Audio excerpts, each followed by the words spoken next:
Hello, hello, and welcome to our first great Starfinder panel of PaizoCon, where we're excited to be telling you about some of the great new places you can explore because we have a new book coming out, the Galaxy Exploration Manual, that we're going to tell you all about today, sharing some of the previously unseen pages within it, as well as some of the stories behind the scenes of how it came to be. But I'm sure not doing that on my own. I'm joined by three awesome colleagues who, let's meet right now, starting with Leo.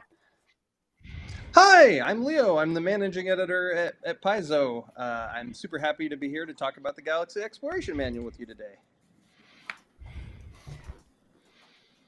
How about Sol? Hi, I'm Sol St. John. I am the newest member of the editing team. I've been here about 6 months. And I am... Gem was my first Starfinder book, so this is really exciting to be talking about. And my first panel, so I'm a little stumbling and nervous, but I'm here. Well, it's all about discovering new things in this book. And speaking of bringing this book to the stage, Joe, care to introduce yourself? Sure. This is not my first panel, but I'm also nervous, so shout outs to that. I am Starfinder's lead designer, and I was the lead developer for this book. And I'm John Compton. I'm Starfinder's senior developer, so worked alongside Joe on bringing this book to fruition from beginning to end. So really, Galaxy Exploration Manual is a really new concept for Starfinder as far as a type of book that we've done. Like, it's really natural when our team does something like a new alien archive. We have a model for that. We know what a character options book looks like. But Galaxy Exploration Manual's really different. Joe, I understand that you brought this book kind of to the front for the team and made your initial pitch. Can you tell me a bit about how this came to be or what we were aiming to do with it? Yeah, so in the old days, we would get together in a room, in the same room, and talk to each other about what we wanted to do for future Starfinder books. And, you know, it's a very free-for-all pitch things. We have things we know we want to do for the brand, things we know we want to do to explore player options, things like that. And in this case, I had just kind of come off the Deck of Many Worlds, which is a Starfinder accessory. That's a deck of cards that lets you generate a random sci-fi fantasy world in just a few seconds with a few cards. And I pitched the idea of doing a whole book like that. You know, one of the things that we wanted for Starfinder, but we wanted a few things for Starfinder. One is we know a lot of people play outside our setting in their own settings that they create. We know there's a big drive for doing adventures and campaigns where you are just in your ship, your starship, and you're just going off into space. And as a GM, I know how daunting that can be for GMs to be like, yeah, we're going to just fly in that direction. What's over there? And when it's an entire galaxy that could be over there, then it's definitely helpful to have some guidance. So this book is all about generating entire worlds, populating them, having adventure ideas, treasure, and then it's full of player options too, because one of the things we do with our Starfinder hardcovers is make sure it's for all players, whether you're a GM or running a player character, right? So lots of support from the team for that general idea, and we have a great book with stuff that is specifically for GM, stuff that's specifically for players, and a lot of stuff that's really for anybody who's interested in Starfinder, but also creating their own stuff in the Starfinder galaxy. So I'm beyond excited about this, and I look forward to talking more with my friends here about all the stuff that's in this book. Yeah, there's a lot that went into planning this, and Joe, you started to reference a little bit about just like tables and options and things like that. This book is full of tables, so it's very much a resource for if you don't know where to go next or what to do next with your story or your characters or anything. There's probably a table you can roll on to get some ideas to run with. And in fact, the book starts with that. We're going to see about going through the book from beginning to end together with you and our fans here. And the way it starts is just like how any story starts, from the before times with character backgrounds. So when we start looking forward to the backgrounds, and there's some really cute art that we can bring up of young Quig here. In fact, we got our he's so adorable. he's already planning out what Scout is going to look like, his drone, when he's grown. Yeah, so we have tons of different life stages that you can basically randomly generate in creating your character. So I'm thinking, just to illustrate some of the possibilities what we have our copies of the PDF among our panelists. We also have some dice. So I was thinking, let's go ahead and create a character together just to show how it goes. So Sol, do you want to start us off with a homeworld?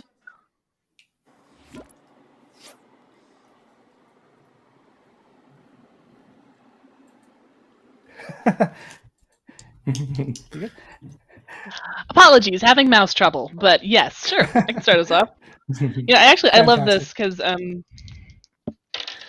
was saying before the panel, I actually used this table when I was first hired. Leo was getting me into.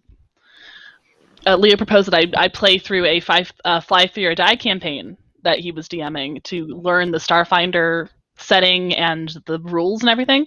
And so I was thinking about that character while we were working on this book, and I was actually looking at some of these tables and used some of the ideas from these tables to build my character for that game. And so I have rolled a 4 on my D100s. Awesome. So that gives us our place. Our place of origin is going to be the first one. It's your homeworld is a terrestrial planet overrun with dangerous creatures such as giant animals, enraged elementals, swarms of voracious vermin, tormented undead, or massive colossi. One of the things I really love about these tables is how, like, the responses start to sound very mundane and then just take a real dangerous left turn. Oh, giant animals, that's fine. Undead and elementals. Okay, well, this is off to a fine start. At the very least, our player character grew up on a place that has ground. So this is a starting point. Leo, what sort of major event shook our character from their growing up into their adventuring life? Let's see. I will roll my D100. I got a 49. So as I bring my PDF up here, let's see. That's a...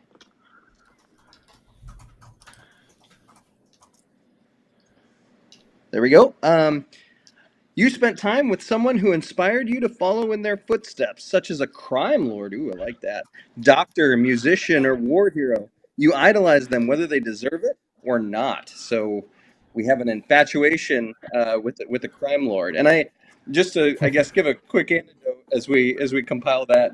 I wanted to kind of reinforce what Joe said that I really love about this book, because I remember sitting in that brainstorm for the Deck of Many Worlds. And I remember 20 people in a room, because yes, those were back in the days when we brainstormed in rooms, and there were all these great ideas, wacky, zany ideas of all these different planets. And I just remember Joe and I used to have these cubicle talks where we both kind of pop up and talk about different things going on in our lives. And I remember one day after that, Joe was just like, I think we could do a whole book about this. And this 49 here is a good example of just how much flavor can really be infused into the Starfinder universe. And I love this book because there are just so many great books everywhere here and so much to explore. And we got to do something, like Joe said, that isn't just GM focused, but player focused. So this can help you make a character. This can help you make an NPC. It's really, really versatile. And I love that. So 49. Yeah, and one of the things I really love about that result in particular is that it reminds you as a player that creating a character can be a conversation with your group and your GM. This is like, hey, look at all these options of people that could be your hero. Talk it through with the GM, be like, so apparently my character idolizes a crime lord, and the GM can be like, I can work with that. So this really is a resource for everybody. But that might not be the only person who's part of our life. Joe, I see step 3 has influential associates. These are people who could be like your own idols or heroes or contacts. So what's our hapless PC got to here? All right, I'm going to be upfront with you. I don't have a D100 or a percentile dice right now, so I'm rolling 3d6. So we're not going to get any potential options. A little weighted, but I got a 10, and that is still random. So that's going to give us our influential associate is a socially awkward loner that taught us an important lesson. They're independent and capable, but battling loneliness. They might be an exile, hermit, or introverted intellectual. They've likely been hurt or taken advantage of by others in the past, but they trust you or trust us, whoever we are. So we've got an exile, I would say, on this planet. Somebody hiding from all the swarms of whatever is swarming all over it, and the crime lords. Yeah, but yeah. I do see that story starting to take shape where it's person raised by crime lord. Now they're like, oh, this is bad. Well, I'm sure there are other role models out there, and it's just a cackling hermit who does not. Well, a crime lord on a planet full of like giant creatures, which makes me think like maybe a poacher, maybe, or somebody who goes after giant creatures and like poaches the goods and trades them on the black market. That would be fun. Yeah. Okay. That's a better direction that I was taking, which was like a crime lord who's collecting protection money from all the lions. But yeah, and once again, this becomes a conversation where you throw around ideas, and it looks like one of our brainstorm meetings. They're both good ideas. Maybe Souls is a little more has more legs on it. Who knows? Well, right, hold on. What if they're uplifted lion? Fair enough. Great, you're going to get calls for uplifted lions to us now. What have you done, Leo? Oh, it's possible. All right, so finally we have a party relationships one that I'll roll, and party relationships are like, why do your PCs care about each other? Like, what has brought you together? Or the more common way of phrasing it, why have we not killed each other already? And I have a 21 for that. Look, you run games your way, I run games the way I know. You and this character are competitive rivals striving to outdo one another. Whether your rivalry is friendly or cutthroat, you push each other to try harder, aim higher, and achieve greater feats and reach your full potential. I mean, this really reads like an anime to me, and I'm totally here for it. For sure. Yeah, I will absolutely play the Lancer to this this hermit-raised Shurin of yours. So yeah, that's just a quick sense of like how the character background generation can go. And this is really reflective of how so many of our other chapters in this book can work, where each one is accompanied by some cool tables that say, do you need some more ideas after reading this cool introduction and list of possibilities? Here, take it, run. So with that, I'm kind of content to move on to some of our character options. Like Joe mentioned, there are tons of new character options, new possibilities for each of our playable classes. And I'm kind of interested in hearing what people are excited about in this. And I'm just going to start because we have some art up of our Barathu mechanic going on here. This is one of the cool things in ordering art for this book is I decided to play around with some of the not core species. And I absolutely love our Barathu art, and I love this welder guy. So it's just like, yes, I want to illustrate more of non-humanoid creatures.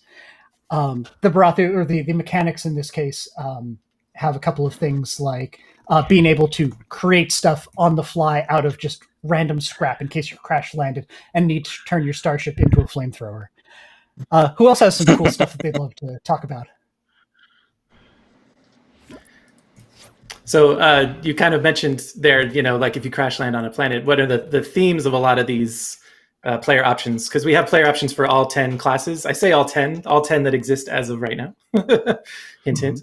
But there are new options for each of those 10 classes, and they're all kind of themed around exploration and being out there on the fringes of the galaxy and trying new things. So I'm fond of the two new Mystic connections that we have, Trailblazer and Xeno Ambassador, which are themes we've hit on before with various rules and mechanics, but now we have full-on Mystic connections for those, and they kind of speak for themselves. So I'll let the details, come out as they come out. But I just love that it's not just new stuff, but it has to do with exploring the galaxy.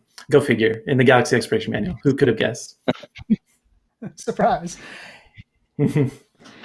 I really like the mechanic. There's one called Artificial Pilot in there, and I like to run very small character, like a few characters, like even one or two people playing, where I'll scale everything down just to help kind of learn and train the game, but also because you can really focus on individual character stories that way, or even in a group of 4, I feel like you can do that as opposed to like a group of 6 or 8 sitting at a table. And I really like Artificial Pilot because as a mechanic, then my drone can literally fly me around the galaxy, which is pretty cool in a lot of ways, and I feel like opens up some cool narrative interaction. And that's what I really like about a lot of these abilities too. They do something cool mechanically, but they do something that really takes the story in a different direction. And I think that that can just really help you tell more sprawling sorts of stories and allow you to further develop your character, which I think is really cool. For Just sure. a couple other standouts. One that we had some art up recently was one of our Solarian options, which allows you to turn your solar manifestation into a grappling hook and cable line. And that combines really well with one called Heavy Landing, which I've seen some of our fans already who've gotten their advanced PDFs of this enjoying, which is where you can turn your falling damage into a damage boost because you're just reaping all of the gravity and impact and turning it into a much stronger punch or whatever else you're using. So I love all these movement-based options that are popping up. Yeah. I'm also You can fond be of Solarian the Solarian Batman.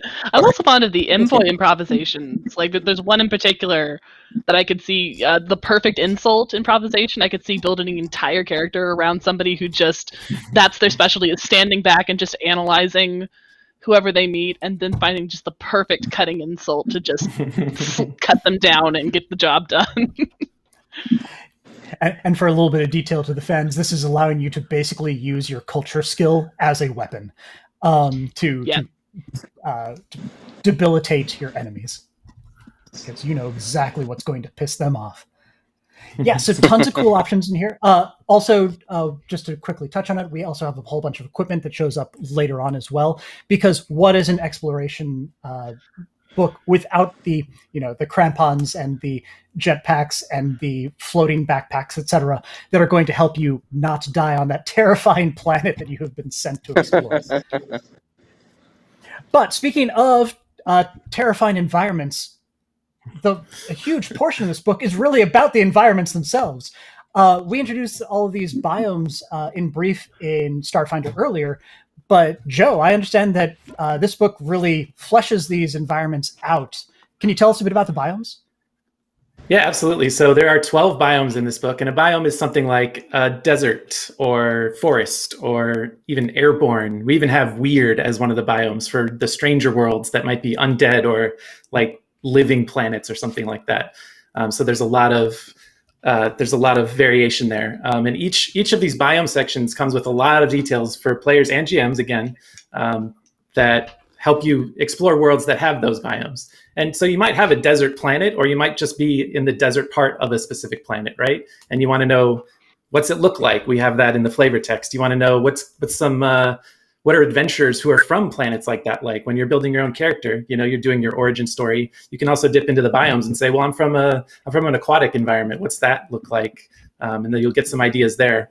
Also, aquatic worlds, when it is an entire aquatic world, we'll have details for you there and not just Earth-like aquatic worlds, but stranger stuff still. There's some real alien twists to a lot of these things. Like, what's an alien forest like? You can read the forest biome and find out.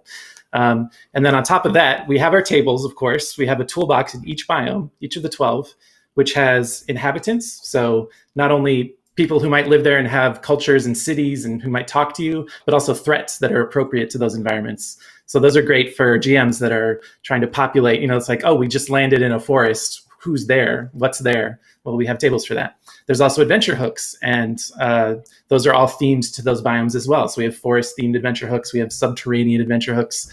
And then, of course, there's player options for each of these biomes. So we just saw some art from the aquatic biome, and some of the cool things in that section. Flavor-wise, there's a little sidebar about aquatic instruments like the Christochord and Illumitone that don't have a mechanical function, but are just fun. They have fun little descriptions about what they're like what are musical instruments like underwater that I really like. And then for the player options, there's 4 new advanced melee weapons and long arms that have the underwater special property. So this equipment, it's not restricted to the environment that it's related to.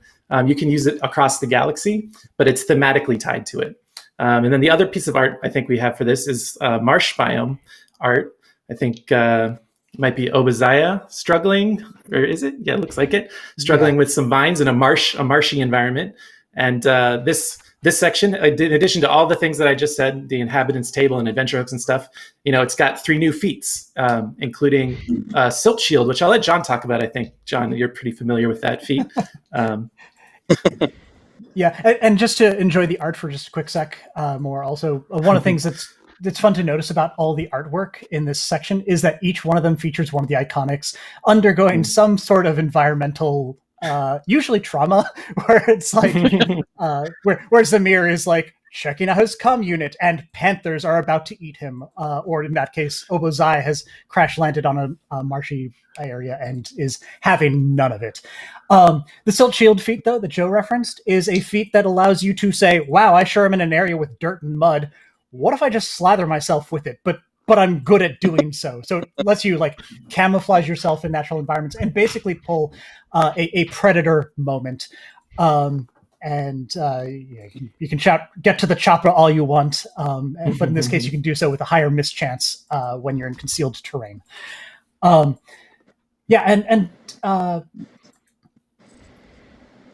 I'd like to just sort of reiterate, like these are kind of new things for us. So it was really fun to be able to create some of these sample chapters and work with all the authors to create a unique and alien insight into what each of these biomes could be. That way it's, as Joe said, not just forest with trees, but what could a low gravity marsh look like? What does a marsh mean when you have like planar portals? How does that change how everything works? So all of our adventure hooks are even tying in the supernatural elements that make this a science fantasy setting. Yeah, just to contextualize how these are used, right? This is in the second chapter called Infinite Worlds, where you are making your own worlds if you want, whether again as a GM or as a player. And it's a 5-step process that you roll on some tables and you find out what kind of world. Is it terrestrial or a gas giant? That's a quick 1 roll on 1 table. Then you roll gravity and atmosphere, see how that, is it toxic? Is it a thin atmosphere? Is it just normal? And then biomes are another step of that. Well, you'll roll up 1 or more biomes. You can decide when to stop there. And then we'll talk about cultural attributes later. Those are another thing you find out about your world that you're building. And then just some finishing touches. And in about 4 or 5 rolls, you have created a world that the book will then tell you more about. And the biomes are just an extension of that. So it's pretty cool. And that's to me the really super cool sort of aspect of this book. I know I keep talking about it, but just to extrapolate like on the biomes, right? So as a GM who likes sandbox campaigns and exploration to go that way, what's super awesome is that, yeah, I can just quickly roll up, just like with the deck of many worlds, I can quickly create some worlds if my players want to kind of challenge the limits of the drift and explore the vast and figure out what's out there. I can do it pretty quickly. But if I'm a player too, and I'm just trying to figure out my character's backstory, and I'm like, where am I from? I can go to that same set of tables at the start of the book, and I can just start rolling. And I can create a planet right there that will help me influence my origin. And then if I want to go even a little further, I can take character concepts. Saul and I were talking about this earlier. We can take character concepts right of the adventure hooks if we want to. Like I rolled a 13 for Arctic. So if I'm a Arctic explorer or something, I might, this hook is a sparkling glacial palace boasts an ancient, expansive library. When a new cavern is discovered that may contain lost secrets of the gap, numerous groups angle to gain access and decipher the information first, which my brain immediately went to kind of a Lara Croft kind of character that was like, oh, cool, like how can I be looking for this ancient library, and how could I build, I think about the exploration-based archetypes from the core rulebook, how could I be a seeker out there trying to find these artifacts and build themes and concepts around that. So what's really cool to me is, again, lots of resources for GMs, but also lots of resources for players. If your GM's okay with you opening the book, or maybe you don't tell them, who knows? But one little bit of, to close up on biomes before we look later in the book. As a teaser for people who love creature companions, also biomes are a great place to find new creature companions, and Galaxy Exploration Manual does have a lot of really weird ones to share. Mm-hmm. But when I turn to the next part of this chapter, I'm finding like Accord and Magic, and these aren't biomes. So Joe, what's going on here? So yeah, this is another step of the process that I alluded to, which is, you know, you've got your physical world built and you know some of the creatures and maybe some of the adventure hooks that might be happening there, but you want to know more about it. So we have, again, rolling just a few times on a table, you find out what is the level of magic there. Is it high magic? Is magic play a prominent part? Is it sort of medium, which in the Starfinder setting means it's still there. People are casting spells, but you know, you're not going to shock anyone if you use a 0 level spell in front of them. Or is it low magic where they're going to be, it might be outlawed or it might be uncommon or whatever. And there's each of these. So we have magic, religion, technology, and accord, which is how well does everyone get along internally. So Earth might be considered medium accord, where there are organized states, but some of them are in conflict. Some of them are united in, you know, global organizations, that kind of thing. Whereas high accord might be a utopian thing where everyone gets along just because, or it might be tyranny is causing everyone to get along because they have to, or else. Whereas low accord can be any number of mixture of things. So here we have a beautiful piece of art from the magic section of this book. Love this art. So those are culture attributes that all have, again, adventure hooks. They have descriptions to describe what a high tech or a low magic world might look like and what it might be like to go there or be from there. And then there are player options for each of these sections as well. So Accord has a leadership system that lets PCs become leaders of any kind of organization they want. There's Magic has new spells, as you might imagine. Tech has new tech items. And Religion has some new armor upgrades, including one that lets you, that's benefit depends on which of the core 20 gods you might worship. So there's just lots of stuff going on in here. And if I didn't mention it, there are adventure hooks that relate to each of those high, medium, or low levels of a certain cultural attribute. I stopped talking there for a second just to give someone else a chance to jump in, because I will talk forever about this. I was just kind of starstruck over the art, honestly, like the art that came up, because I love really cyberpunky Starfinder campaigns. Like I kind of always infuse that flavor, and I was just looking at the right side of that image, going, "Oh, I want to steal that idea, and I could incorporate that."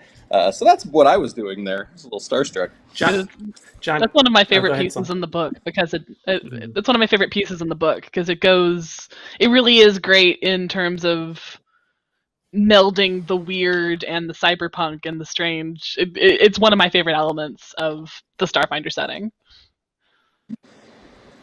Yeah, John, will you allow me to roll an adventure hook from the high, medium, or low magic table? I did not do this with you beforehand. All right, I'm gonna roll on the high magic adventure hooks. Let's see. So I don't have a D20, but I have my trusty 3D6 that will keep me in the bounds of the table. So I got an 11. So this is what it's like having Joe at the table. Yes. Look, I didn't bring my D20, but it's fine. my laser does 1D4, but as you can see, I only have 3D6 here. So yes. So 11 on the high magic adventure hook is xenobiologists believe the world they're surveying is a bundle of eggs of a massive magical beast and seek to preserve this new life. So I think Sol was just talking about things getting weird. We're not afraid to get weird with these. So that is just one thing that you could find. And again, there's multiple tables and a lot of other stuff going on. So, oh gosh. So basically, to summarize now, we have so many tools for creating worlds on the fly, as folks had summarized earlier. So we have the atmosphere, we have the gravity, we have the different biomes. Now we also have these attributes. All of these can help you to shape your stories. And the book's introduction even has sort of a dramatized version of how to use the book to create your own world and your own campaign. That can be a fun read. So now that we have all these worlds, it's really more of a question of what are we doing with this? Like, how do we even run a game where the entire galaxy is open up to us?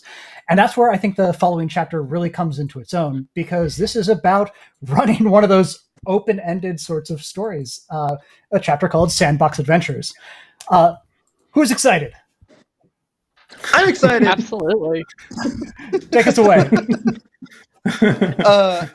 So I love sandbox chapters in almost all. Like, I've played, I think, something like 40 or 50 different types of role-playing game systems in my time as a tabletop gaming nerd. And I will say I've read a lot of sandbox advice. I love sandbox campaigns. I love open-ended campaigns. I know I'm biased. I work for Paizo, but I personally think this is one of the best sandbox chapters that I've ever read in a book, because of how not only detailed but flexible it is, and just helpful for if I'm a new GM, especially like if I'm not like some of the folks in this panel who've run a lot of games, and I'm like, oh, do I want to GM a game? Oh boy, open-ended. That sounds like a lot of work. I don't know if I have time for that. These rules for me really just help not only give kind of a step-by-step sort of guidelines, but also just really smart and sensible advice on what is the core sort of piece to focus on. There's a chapter on creating player basis and just thinking about, and what's nice about this chapter is kind of as you read it, or at least with me, I kind of created a mental map. And it kind of helps to create a sort of a core that you can expand out of, oh, if I start with where the players are located and what they do, I can start with, okay, let's make a planet around that. And as Joe and John said, I've got all these great tools in the biome section and in the sections in the media part, the beginning part of the book to do that. So I go ahead and I start to create this planet, and then I get a little smaller, and I say, okay, maybe they work out. They're a bunch of bounty hunters that work out of a bar on this planet, and so now I flesh that out. And now I say, okay, who comes into the bar? Who interacts with the bar? And then there's a section on how to create NPCs in sandbox campaigns, the interfaces with that. And so what's really cool is that you can start small and build out a little bit more, and build out a little bit more, and build out a little bit more, and it really helps you world build. And I think that to me is a great resource that helps break things down into a more manageable chunk that I can work on. So yeah, I love this chapter. It's my favorite chapter in the book, easily.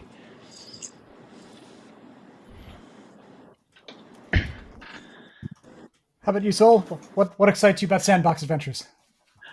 Well, actually, I've never. I'm on the other end of the spectrum in that I'd never thought about doing a sandbox adventure until I was working on this book and was editing these chapters and thinking, that actually sounds like a lot of fun. I could build something out of this. Like I've been DMing for about 10 years for one group, and at this point, it's always been hard for me to build an open-ended campaign that was as open as I wanted it to be. So this really was a lot of good advice for building a sandbox campaign, and I feel like you can use this.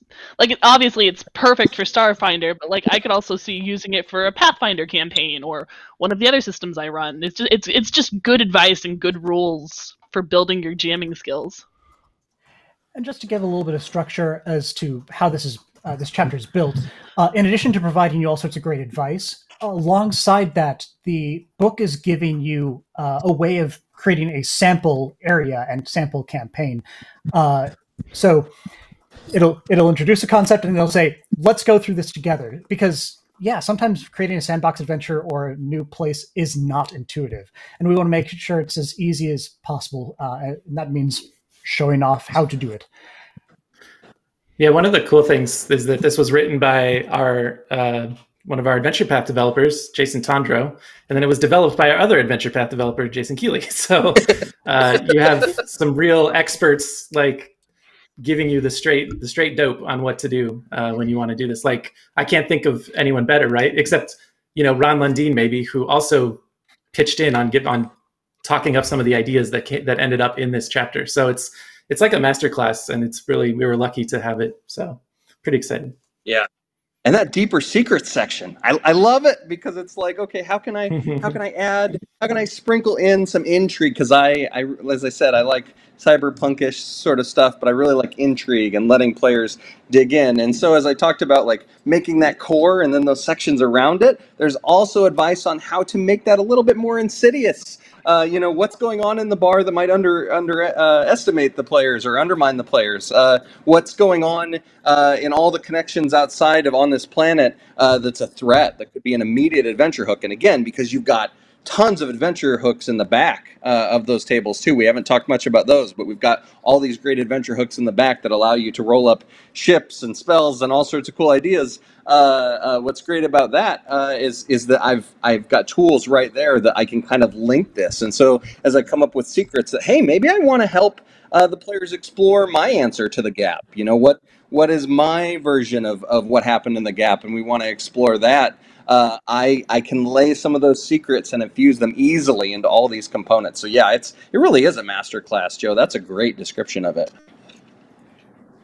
One of the things that stands out from what I've been hearing from folks is, in particular, Sol, your part about having GM'd for over a decade for the same group, and sometimes needing to do something a little bit different.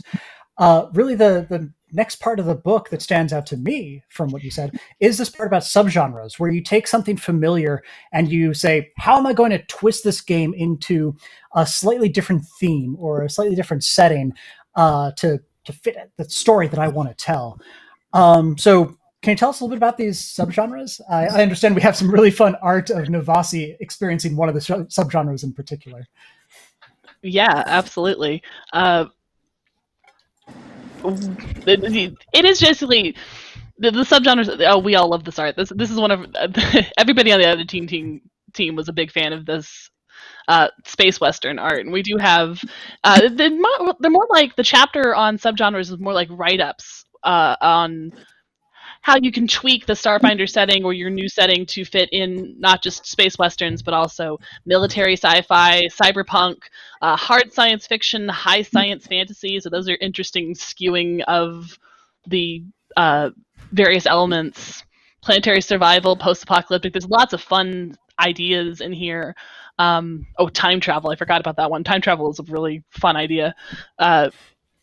Just little information, hints about this is generally what this subgenre involves. This is how you can twist the Starfinder setting or your new setting or whatever you're building into focusing on these themes and these ideas. And I admittedly, I'm not a huge fan of barriers between the ideas of genre. So I love the idea that some of these can meld together. So like you could have a post-apocalyptic planetary survival story or military time travel, like something from Stargate or something. Fun things like that. It just opens a lot of possibilities, especially if, like, maybe you've seen Starfinder and you've never really thought science fiction's really not my thing. Science fantasy is really not my thing. Some people aren't big on the idea of hopping in a starship and traveling the galaxy. But if you're just on one planet doing a bunch of parallel worlds or hopping through time or just dealing with cyberpunk adventures, it's a lot of possibilities and a lot of fun. Yeah, definitely a great way to adapt a fun game to whatever purpose you need it to do. For sure. It's another thing where, if you want to if you're running a campaign and you want to explore some cyberpunk stuff, you can have a cyberpunk planet in Starfinder, and it can be in the same system as a space western planet, because why not? It's Starfinder. So it definitely lends itself to like these episode of the week kind of things that can also be really popular for people in campaigns in the Starfinder setting or just with the Starfinder system.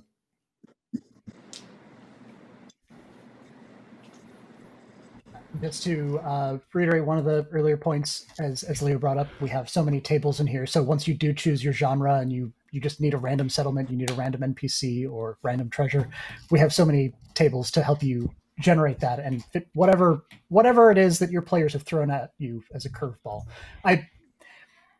Having GM'd a lot of games where I have a plan and the players also have a plan of make sure John's plan doesn't work. I very much appreciate having all of these different options for saying the players will go right and they all go left, left, left, and I have to figure out on the fly what exactly is going on here. So if you also have one of those, we'll call them creative tables and not combative tables, then this is a wonderful book for you to play around with. John, did you say treasure? I did say treasure. Well, there is a treasure table, and I have these 3d6 on me. I don't know if you knew about that. Yeah! I'm going to roll up some treasure. I understand 3d6 is something you really like, Joe. Yes. So these are D20 tables, and there's what, 5 of them, because we provided treasure at different levels of credits, right? So you need to give the PCs 1,000 credits worth of treasure. You can always find a cred stick with 1,000 credits on it, or you can roll on this table and see what comes of it. Let's roll on the 25,000 credit table. I'll roll my 3d6 on this D20 table, and I got 12, and that is a law enforcement badge made of adamantine. Inscribed into the back is a set of stellar coordinates in an asteroid field.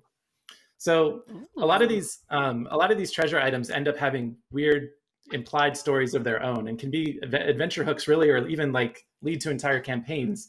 Because you always know, like, parties will latch onto things like that and be like, this has to mean something, and it can. It can mean whatever you want, or you could just sell it for 25,000 credits next time you're at your local space shop. But that is one of, again, more than like 100. So yeah. And speaking of players latching onto things, the easiest way to get a player to latch onto your NPC and decide that this is their new best friend and they want to be with them forever is to give them a great quirk. And so you've got this great 100, like there's literally 100 character quirks to choose from in the NPC toolbox, and they're delightful. I love character quirks. So the idea of getting to play an NPC who makes up a nickname for everyone they meet, or who's gullible enough to have accidentally joined not one but 2 cults. Like, that's a lot of fun. Okay, I know you just read a couple out, but you have to roll one now. You have to roll. Okay, I'll roll one. Let's see. You got 3d6? I've got my...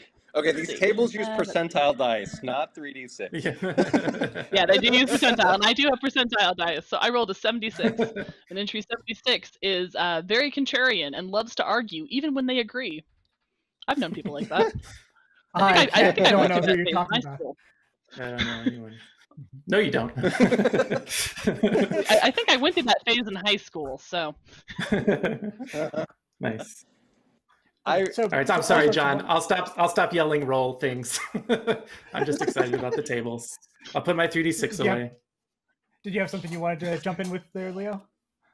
Well, I was going to say, did someone say starships? No one did, but I don't care because I love the legendary starships table. I was just looking at one. I rolled a 13, but the ideas that can come just out of all sorts of, like, for me, when we were talking about exploration, even, like, I would go, oh, cool, an NPC that loves to argue. And sends you on a mission, and then you get a random encounter with this starship, the Springs Eternal, a Goran bioarc that resembles a skyscraper-sized tree, boasts terraforming capabilities designed to establish Gorus Prime, but which have also been used on the other world. So I can take that NPC table, I can throw in a memorable quirk, and then I can build it. I can go right into a random encounter with this giant, massive tree floating across space that has this really cool mission of terraforming attached to it. So anyway, not to hijack things, but I love these tables. We all do.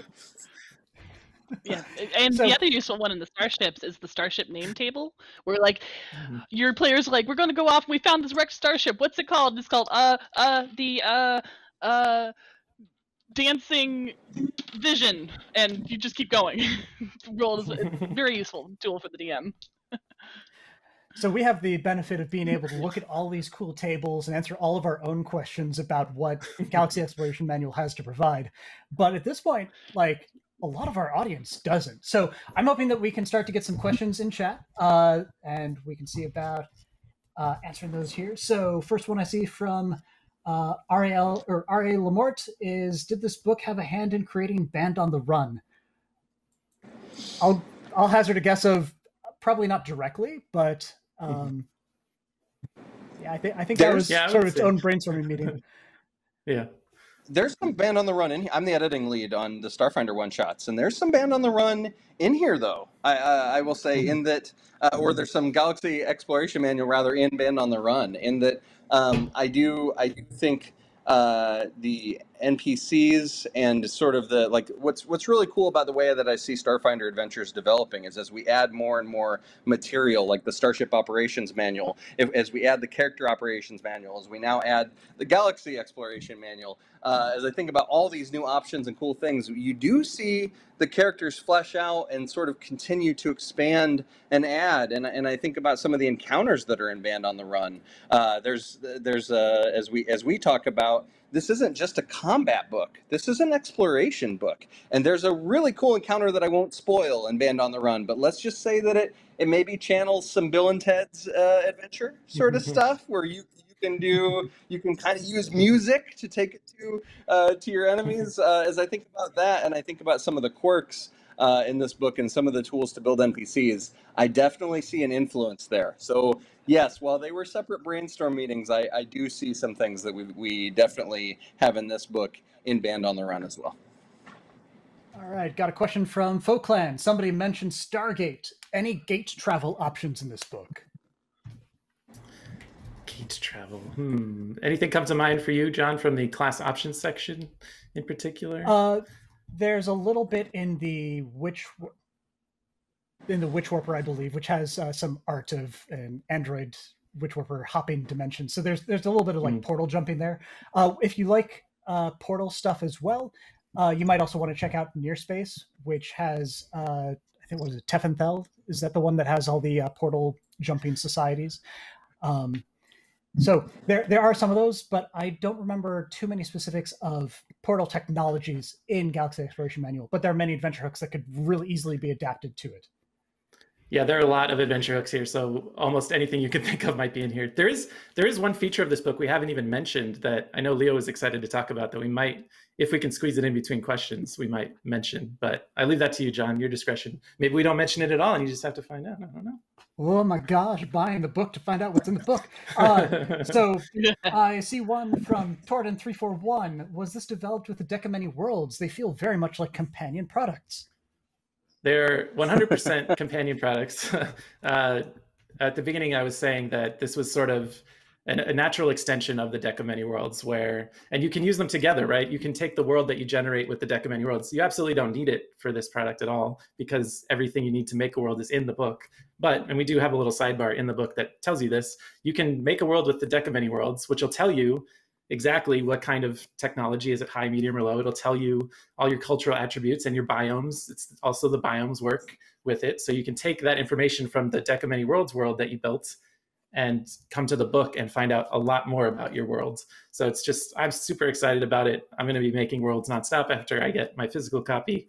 And I hope others are too. And I would love to hear about them if you do. But yeah, definitely a lot of parallels on purpose because we love this stuff. All right, from TRG or TRDG11, could you go into some of the space exploration and planet-side exploration, please, for the next AP?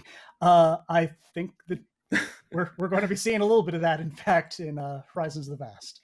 So, and that was the thing that was the thing we didn't mention at all, which is that there is a exploration system in this book as well. Yep, and that system is used to dramatic and wonderful effect in Horizons of the Vast that we'll actually be talking about tomorrow at 3 o'clock in the Starfinder Adventures panel, which I'm moderating. Jason Keeley will be on to talk specifically about that. So if you're really interested in that, yes, there's a lot of this book's exploration system used to great effect, like I said, in that AP. And I would encourage you to tune in, tomorrow at 3 as well for that. All right, let's see. I see one from Delver Benti. Most of my best sessions seem to involve combat. Is there much in here to make other kinds of things more interesting for murder hobos? I'll start with yes. Go ahead. Yeah, I mean, we have augmentations, we have armor, upgrades, armor, feats, medicinals, personal items, serums, spells. tech items, of course, weapons and weapon fusions. We've got all sorts of goodies. There's even a player character option index specifically if you're just looking for. You have a regular index as well, but we have the just give me the good stuff that I can boost my murder hobo with and make them a merciless, even more merciless killer of all things that move for some reason. But yeah, all playstyles supported. This is the Galaxy after all. So what you do and it kind of sounded like they were asking.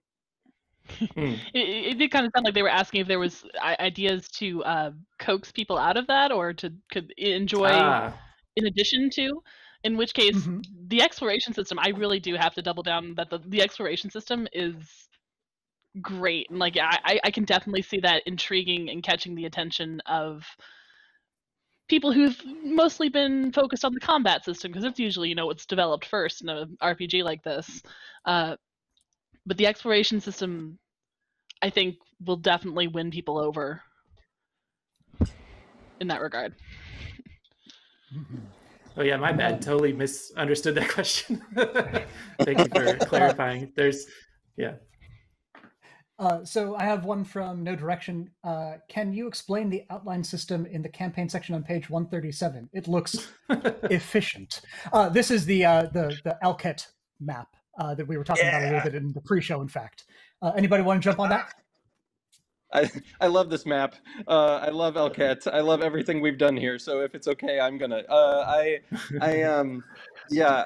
What I really love about this is that there's a great question, No Direction, because it really it exemplifies what I was talking about earlier, which is you can start with that core concept when that's what the section does. It says, hey, what does Alkite 1 look like? And then it's like, wait, there are moons to Alkite, right? And there are bases and satellite stations, and as you're building out, and there's a map, kind of a concept map that really kind of helps not only show what the Alkite system looks like, but kind of show you how the hooks interface with it. And while they're not on the map itself, the section extrapolates and talks about, okay, here's how an adventure on Alkite might go down. And I think that's exactly what we're talking about when we're talking about the brilliance of this sandbox system, is that's what you can do. You can just be sitting, watching a sci-fi show on TV and go, oh, that's a cool planet idea. Let's do something with that. And then if you sit down with the sandbox rules, it will help you flesh out all the little pieces of that system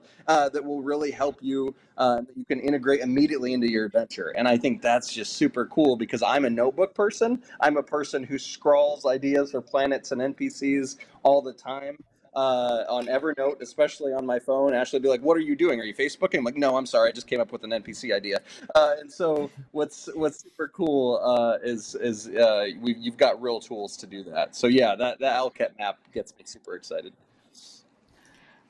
Yeah, and for context, Alkite is the... Oh yeah, go ahead. Just the Alkite is the system that you create, the campaign that you create alongside. It's a sample thing given with the sandbox section that describe that. So we're not just telling you how, we're showing you how it works in practice. That's all. Nice. Good idea. Yeah, good point. One question to close us out, and then we'll see about making room for a cool follow-up interview with Joe Piscini about Galaxy Exploration Manual that you should stick around for. Is a quick fire one for every one of us here. What was your favorite biome? I mean, weird. Definitely the weird. Yay, weird. I love weird sci-fi. It's got to be the weird one. Am I boring that I really liked the forest one? Because I really liked the hooks in the forest one. I thought that they took something that could be considered relatively mundane and really made it fun. And what planet doesn't have some sort of arboretum or trees on it, right? So I just I guess a desert one, but hey, I liked that quite a bit. You don't need to justify it, but it also has cool creature companions. So I mean, there's lots to like in the forest biome for sure. Yeah, absolutely. It does. Yeah, and I also enjoy the weird. It was a wild one to work on, and it was just an opportunity for us to say, throw words at a page. By golly, that's a half coherent idea. Run with it. So we're excited to see what you can what you will pull together from all these great biomes, from all these great tables and hooks and ways of running adventures that are available in the Galaxy Exploration Manual. So as we wrap up, I want to quickly thank Leo, Sol, and Joe for joining us here and telling us all about this cool book that is going to be available in, like a week, give or take. And we're excited to see what adventures, what planets, what worlds, what stories you come up with it as well. So again, stick around for that follow-up interview that's coming up in just a few minutes. And thank you very much for your questions. We look forward to talking with you more throughout PaizoCon. I'll be available in the PaizoCon Discord as well to answer some more questions about Gem. So thank you very much.